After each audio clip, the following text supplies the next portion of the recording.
여러분 안녕하세요. 네, 우리가 이제 파트 5의 이제 최신 컴퓨팅 기술에 대해서 살펴보도록 하겠습니다. 어떤 내용으로 이루어졌을까 한번 전반적으로 살펴보도록 할까요? 네. 자, 첫 번째 우리가 살펴봅니다. 우리가 뭐에 대해서 학습을 할까? 자, 먼저 유비쿼터스가 무엇일까? 자, 최신 용어들이 나오게 되거든요. 유비쿼터스가 뭐지? 라고 살펴보고요. 네, 그 다음에 이제 사물 인터넷에 대해서 살펴보고요.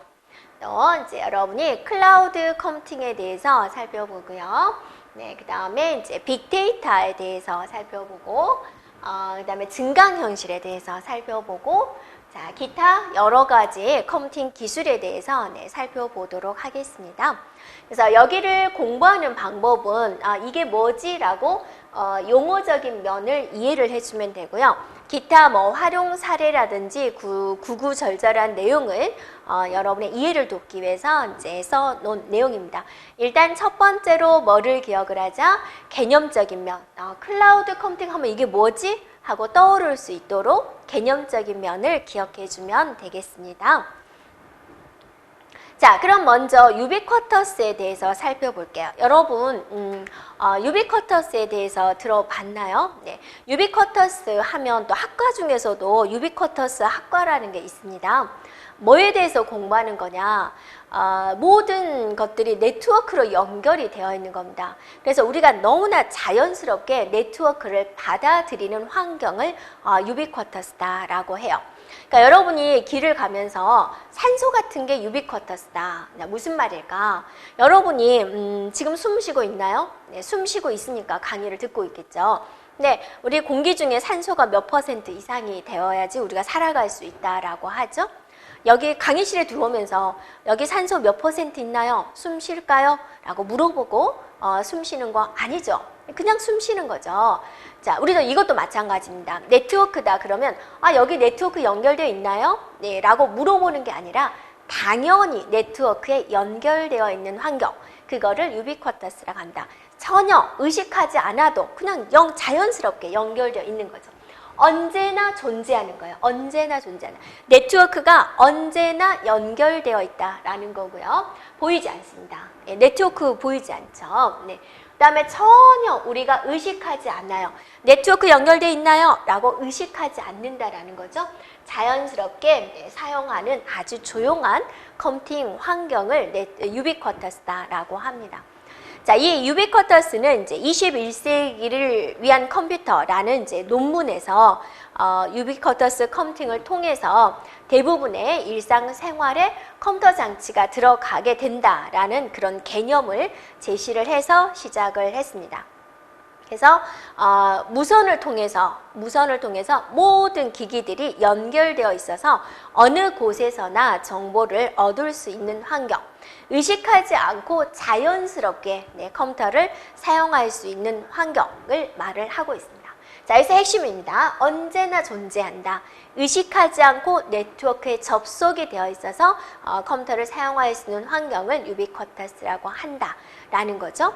네, 그러면 이제 이 유비쿼터스를 활용을 해가지고 우리가 어떤 것을 사용하고 있는지 우리가 한번 살펴보도록 할까요? 자, 유비쿼터스 헬스케어입니다. 건강을 케어한다라는 거죠. 그래서 언제 어디서나 자연스럽게 이제 의료 서비스를 서비스를 받을 수 있는 환경을 말을 하죠. 그래서 방문 손잡이에 다 센서가 붙어 있어요. 그래가지고 그 건강 정보에 대한 상태를 내가 받을 수가 있고, 또 이제 상황이 안 좋아요. 비상이 발생이 됐어요. 그럴 때는 이제 로봇이 직접 119를 불러서 주치의한테 연락한다든지 이렇게 처리하는 그렇게 활용을 할 수가 있다라는 거고요.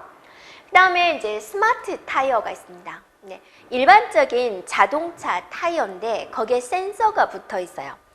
그래가지고 이제 어떤 위급 상황이 발생이 되면 운전자에게 위험 상황을 알려주는 거고, 또 타이어가 펑크나면 굉장히 이제 막 가속으로 달리고 있는데 펑크나면 자동차 안전이 돌아서 상황이 이제 안 좋아지는 거잖아요.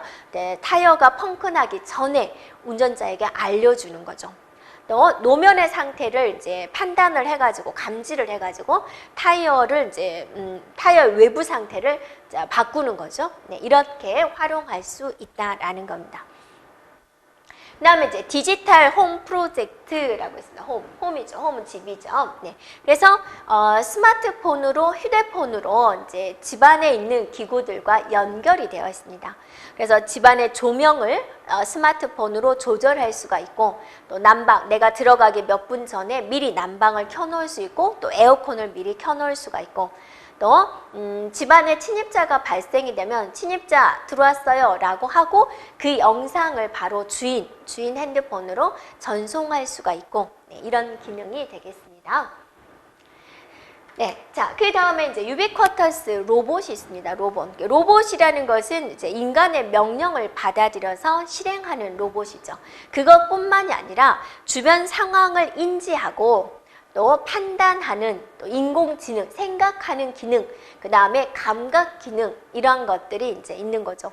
그래서 지금은 로봇에 대해서 많은 연구를 하고 있습니다만 어디가 관건인 거예요? 네, 생각할 수 있느냐, 사고할 수 있느냐, 학습할 수 있느냐, 감각 기능, 슬픔이나 즐거움을 표시할 수 있느냐, 네, 웃을 수 있느냐, 이런 것들이 있죠. 네, 스마트 유비쿼터스 로봇이 되고요. 그다음에 이제 유비쿼터스 캠퍼스가 있습니다. 그래서 각종 유비쿼터스 정보 기술을 이용을 해서 학교 시설물이라든지 교육 매체에 접목을 시킨다고 하죠. 그래서 좀 더 지능화된 캠퍼스를 이제 구현할 수 있습니다. 그래서 일찍 학교에 도착했는데 강의실 문이 안 열렸네. 강의실 문 좀 열어주세요 라고 경비 아저씨를 찾아가는 그런 경우도 있지만 중앙에서 그냥 다 관리를 하게 되는 거죠. 네. 누가 학생이 도착했네요. 문 열고. 학생 다 나갔네요. 문 잠그고. 네, 그런 것도 하나의 기술이다 라는 겁니다. 자, 이 유비쿼터스를 구현하는 기술이 있습니다. 그 기술 중에 대표적인 게 RFID예요. 자, 우리는 이 RFID를 기억을 해줘야 됩니다. 중요한 개념이 됩니다. 우리가 이제 보통 바코드하고 비교를 해요. 자, 여러분 이제 과자를 사면은 이제 상품에 바코드가 있죠. 모든 것에 이제 바코드가 있죠. 이거를 이제 딱 접촉을 하게 되면 그것에 대한 정보를 받아들이는 거죠. 제조 연일 얼마예요? 값이 얼마예요? 그런 것들을 이제 받아들이는데 RFID는 더 좋다라는 거죠. 뭐가 좋을까? 일단은 이 바코드 시스템 좀 안 좋은 게 있어요. 뭐가 안 좋아요? 네. 자, 이렇게 여러분 이제 쇼핑 카트에다가 물건을 이렇게 오는데 상품을 몽땅 담았다 그거요. 계산하려면 어떻게 하죠? 이거 다 꺼내야죠. 네, 꺼내가지고 계산하고 나서 다시 또 집어넣는 거죠. 그 계산하면서 사람이 많을 때는 어때요? 줄이 너무 길어요. 쇼핑 시간이 길어지는 거죠. 네, 명절 때 막 그러면 좀 얼마나 깁니까 줄이? 그런데 이 RFID는 비접촉식이에요. 일단은 자, 비접촉식이고 무선입니다. 네. 비접촉식이니까 무선이겠죠. 그래서 쇼핑카드에 물건 담아요. 그대로 나오는 거죠. 네. 그리고 이제 얘는 바코드는 한 번에 하나씩만 인식할 수 있는데 얘는 이제 여러 개의 태그를 인식할 수 있어요. 이렇게. 그러니까 쇼핑카드에 물건 넣고 그냥 걸어서 나오는 거죠. 그러면 알아서 자기가 계산서 나오는 거죠. 자, 그런 환경이 이제 RFID다.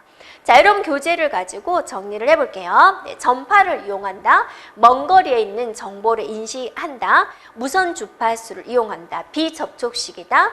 이동 중에도 이제 인식이 가능하다. 여러 개의 태그를 동시에 가능하다라는 이제 특징을 가지고 있다라는 거죠. 됐나요? 네, 이렇게 함으로써 뭐가 좋아져요? 쇼핑 시간을 더 단축시킬 수가 있다라는 겁니다. 이 RFID는 내부의 구성이 어떻게 되어 있냐면, 자, 태그 이렇게 생긴 거죠. 네, 태그 속에 많은 정보를 넣어놓습니다. 이런 바코드를 찍듯이 이런 태그가 있다 그죠? 자, 안테나 무선이니까 이걸 정보를 받아들여야 되겠죠. 받아들일 때 이 안테나를 사용을 하게 됩니다. 자, 그 다음에 이제 리더기죠.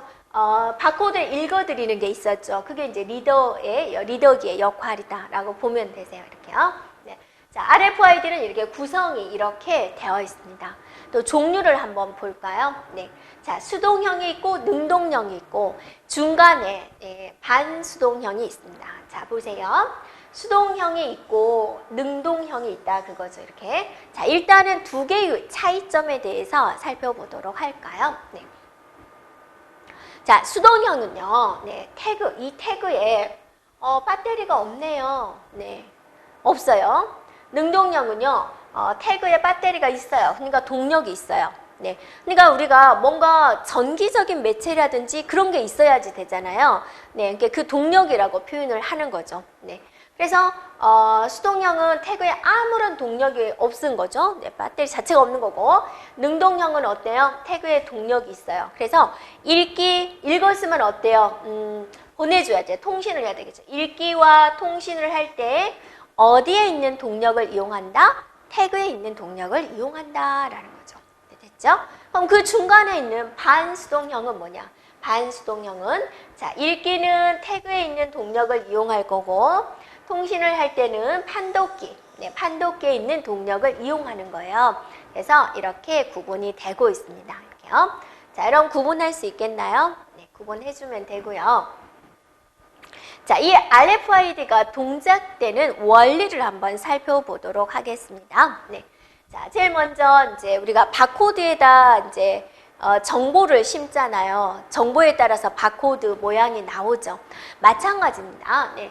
태그에다가 이제 이 상품에 대해서 기억해야 될 정보를 넣어놓는 거죠. 네. 그래서 태그에다가 정보를 이제 입력을 합니다. 최초로 정보를 입력을 해요. 네.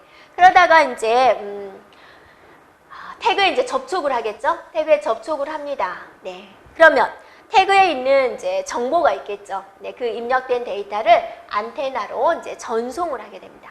그럼 그 안테나에 있는 데이터를 이제 디지털 신호로 변조를 해가지고 리더한테 전달을 해주는 거죠. 그럼 리더가 읽었으니까 어떠세요? 리더가 읽었으니까 해독을 해가지고 컴퓨터한테 전달해주게 되는 거죠. 네, 되었나요? 그래서 여기서 이제 어떤 게 출제가 되었냐면 리더의 역할. 네, 리더는 어떠세요?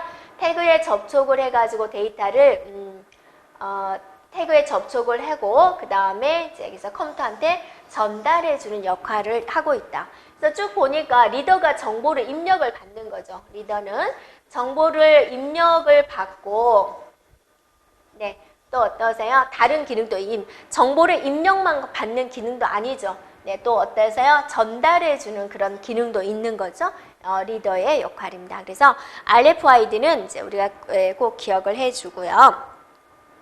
자, 이런 이제 유비쿼터스를 이용을 해서 또 RFID를 이용을 해서 많은 활용 분야가 있는데 먼저 이제 RFID의 활용은 어떻게 하고 있을까라는 거죠. 그래서 아주 조그만 칩이라고 생각해 주면 되죠. 그래서 이 칩을 이용을 해서 이제 선수들의 기록을 잽니다. 그러니까 잇몸 일으키기 선수가 잇몸 일으키기 할 때 옆에서 하나, 둘, 셋 세고 있죠. 근데 이걸 이용을 하면은 이제 다 해결이 된다 그거죠. 또 상품이 생산에서부터 이렇게 유통되는 과정을 다 추적할 수가 있습니다. 네. 여권이나 신분증에 이 RFID를 넣어가지고 개인 정보를 이제 수록하고 또 인식할 수가 있어요. 우리 신분증에는 어떠세요? 주민번호와 주소 정도만 들어가 있는데 넣고 좀 알고 싶은 정보가 많을 수 있죠. 특히나 뭐 사원카드 같은데 거기다는 회사에서 원하는 정보를 넣어놨다가 개인 정보를 이제 수록할 수 있다라는 거죠. 그다음에 이제 하이패스 보세요. 하이패스 통과할 때 접촉하나요? 그냥 자동차 슉 나오면 자기 알아서 이제 계산이 되죠. 또 교통카드입니다. 교통카드는 이제 여러분이 딱 접촉을 해도 되지만 좀 어느 정도 거리를 주어도 얘가 인식을 하게 됩니다. 네. 그다음에 이제 동물의 피부에다가 이런 태그를 이식을 해가지고 야생물에 대한 보호. 우리가 꼭 보호해야 될 동물들이 있죠. 멸종 위기의 동물들 살려야 되잖아요. 네. 그렇게 해서 보호할 수가 있고 또 관리할 수도 있습니다. 이런 데 활용이 되고 있습니다. 또 이제 회원들의 가방이나 옷에 태그를 부착을 해가지고 신분증 대용으로 쓰는 거죠. 그래서 우리가 이제 좀 대기업 같은 데 들어갈 때 카드 딱 대고 출입을 하게 되는데 거기다가 이제 옷이나 가방에 태그를 이제 넣어주면은 굳이 그거를 카드를 대지 않고도 신분 확인이 되기 때문에 그냥 입장할 수 있는 그런 형태로 이제 활용을 할 수가 있다라는 거죠. 예. 그래서 여러분이 보면 지금 유비쿼터스에 대해서 하고 있었죠. 유비쿼터스를 실현하는 게 무슨 칩이 있어요? RFID가 있었죠. 이 RFID를 구현한 것이 이제 USN이 됩니다. 그래서 USN도 여러분이 기억을 해주면 돼요. 그래서 여기서 나오는 용어적인 것에 대한 정의 기억을 해주면 됩니다. 그래서 유비쿼터스 환경을 이제 구현하기 위한 것이 USN이라고 있습니다. 그래서 각종 센서에서 수집한 정보를 무선으로 수집할 수 있도록 구성한 네트워크를 이제 USN이다라고 합니다. 자, USN 꼭 기억을 해주고요. 됐죠? 그래서 여기까지가 이제 우리가 RFID에 대해서 이제 살펴봤습니다. 자, 이번에는 이제 뭐에 대해서 살펴볼 거냐면 이제 블루투스에 대해서 살펴볼 거예요. 블루투스. 여러분 블루투스 해봤나요? 네, 해봤어요. 네, 많죠. 우리 시중에 블루투스. 키보드도 이제 블루투스가 있죠. 그래서 일정한 거리. 그래서 이거는 이제 우리가 뭐라고 하냐? 단거리, 좀 가까운 거리죠. 멀리 떨어져 있는 게 아니라 본체와 키보드 사이 정도의 거리. 자, 그거를 이제 연결한 거, 무선으로 연결한 기술이 이제 우리가 블루투스다라고 합니다. 그래서 처음에는 이제 뭐 블루탄이라는 이제 그런 아름다운 이름이었는데 영어로 옮기면서 이제 블루투스라는 의미가 됐다라는 거죠. 그래서 특정한 이제 나라를 통일한 것처럼 무선 통신을 블루투스로 모두 통일하자라는 의미로 이제 만들어졌다라고 합니다. 그래서 블루투스 하면 여러분이 뭘 생각해야 되냐면 그런 구구절절한 이야기는 이제 그냥 흥미로 넣어둔 거고요. 뭘 기억한다? 네, 단거리, 가까운 거리에 무선 통신 기술이다라고 이제 기억을 해주면 되겠습니다. 블루투스. 그 다음에 또 뭐가 있냐면 지그비라는 게 있어요. 지그비도 이제 이거보다는 조금 거리가 있는 근거리 무선 통신이 되겠습니다. 이런 것도 있구나라고 보면 되세요. 그래서 이 지그비는 이제 다른 무선 통신보다는 이제 좀 저렴하고 간단하게 구현할 수 있기 때문에 사용되고 있는 방식이 됩니다. 자, 이거는 뭐냐면 이제 무선 통신을 한번 나열을 해봤어요. 근거리 무선 통신들을 이제 나열을 해봤고 그 중에서 이제 우리가 무선이다 보니까 어디까지 했을 때 잡히냐 그게 관건이 되는 거죠. 네, 그래서 어디까지 통신이 가능하냐. 블루투스는 우리가 본체와 키보드 간의 무선 통신이죠. 마우스 간의 무선 통신이 되죠. 100m 떨어지면 걔가 인식되나요? 안 되는 거잖아요. 몇 메타까지 얘를 인식할 수 있느냐, 그게 이제 관건이 되는 거죠. 그래서 지그비는 이제 100m까지, 네, 블루투스는 10m까지, 그래도 많이 되네요. 10m. 와이파이 100m까지, NFC는 아주 가까운 거리, 센티미터가 된다 이렇게. 그래서 이제 이거 순서대로 나열하시오. 그게 이제 한번 출제가 된 적이 있어요. 그래서 NFC가 이제 가장 가깝죠. 네. 그 다음에 이제 블루투스가 되죠. 그 다음에 이제 지그비와 와이파이가 됩니다. 거리 이제 다 이제 무선 통신에 관련된 내용입니다. 그래서 이 전송 거리를 한번 살펴보자라는 거고, 지그비를 보면은요, 지그비는 소비 전력이라는 복잡성입니다. 복잡성이라든지 비용이라든지 모두가 이렇게 낮습니다. 비용이 낮죠. 그래서 이제 얘를 사용을 하고 있다라는 겁니다. 속도도 한번 보세요. 네, 이렇게, 자, 이렇게, 네, 이렇게 참고적으로 보면 되겠고요. 자, 우리는 전송 거리, 네, 자, 살펴보면 되겠습니다. 자, 이제 사물 인터넷에 대해서 이제 우리가 한번 살펴보도록 하겠습니다. 네, 사물 인터넷이다라면 인터넷이 뭐예요? 인터넷이 뭔가요? 네트워크 쪽이잖아요. 연결되었다라는 거죠. 사물 인터넷이다.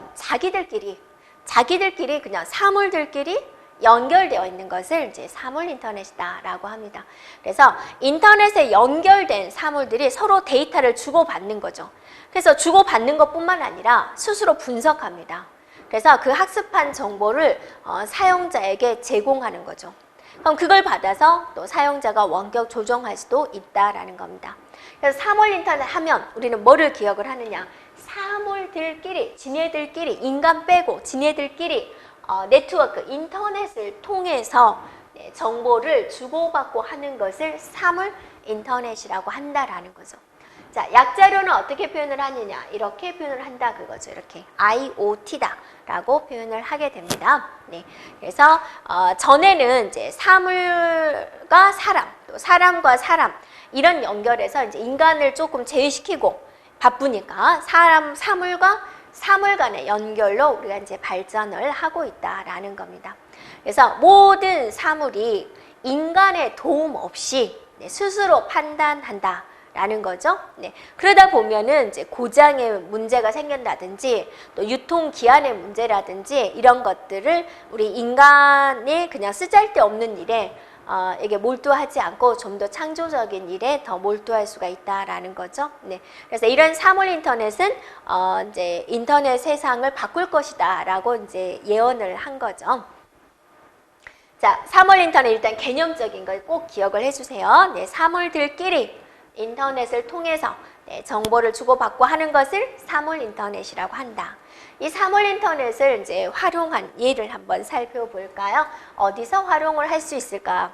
자, 하이패스입니다.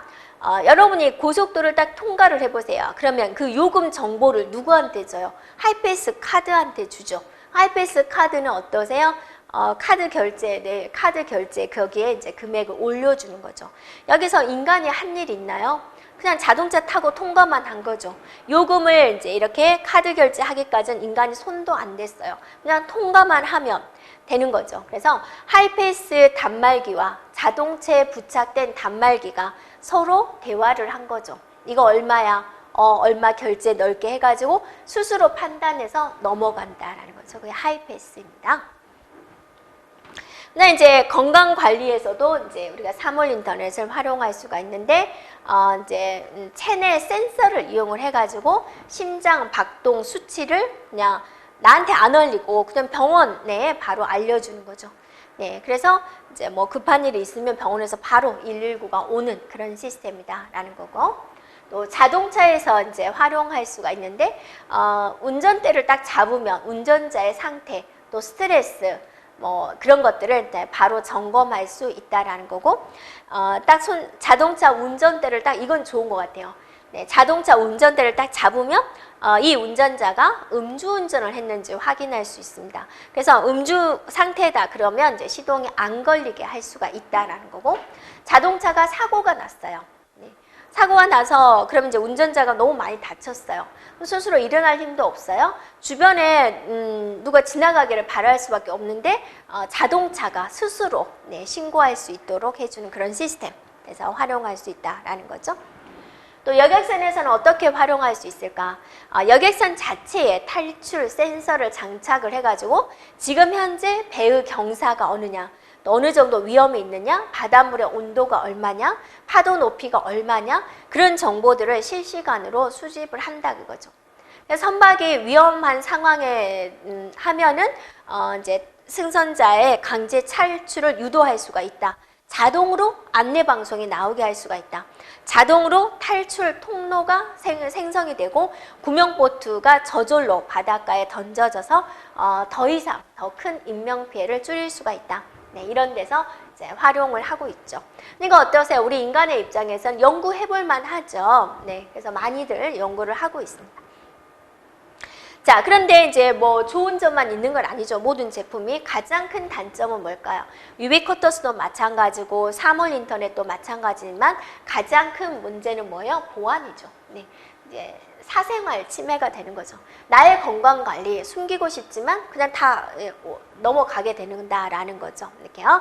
그래서 보안이 철저하지 못하면 굉장히 큰 피해를 거칩니다. 그래서 대표적으로 이제 집에 아기가 있으면 엄마들이 이제 집에 이제 카메라를 설치를 하죠. 모니터링을 하죠. 우리 집안 내부를. 내가 직장 생활 하면서도 좀 궁금하니까 또 이제 뭐 강아지가 있다든지 개가 있다든지 강아지 개 똑같은 말이죠. 고양이가 있다든지 이럴 때도 집에 아무도 없을 때 우리 강아지와 우리 고양이가 뭐 하고 있을까 궁금해가지고 카메라를 보기도 합니다. 그래서 이제 미국에서 아기가 있는 집안에서 이제 카메라가 설치된 경우 계속 모니터링을 해서 이제 스마트폰으로 보내주는 그런 년 있었는데 보안이 뚫린 거죠. 잘못해가지고. 그래서 700가구의 영상이, 내부 영상 자료가 해커들한테 유출이 된 거죠. 굉장히 심각합니다. 그래서 집에서 이제 우리가 이제 좀 편한 옷차림으로 입고 모든 것들을 자기 가족들만 보면 좋을 텐데 그게 이제 외부로 유출이 됐다라는 거죠. 네. 그래서 보안이 뚫렸다라는 겁니다. 그래서 이런 사물 인터넷에서 이제 중요해야 될 것. 역시나 정보화 사회에서는 항상 뭐든지 뭐예요? 단점, 조심해야 될 게 바로 이제 보안이다라는 거죠. 네. 자, 여기까지 진행하고요. 여기까지 우리가 유비쿼터스와 이제 사물 인터넷에 대해서 살펴보았습니다.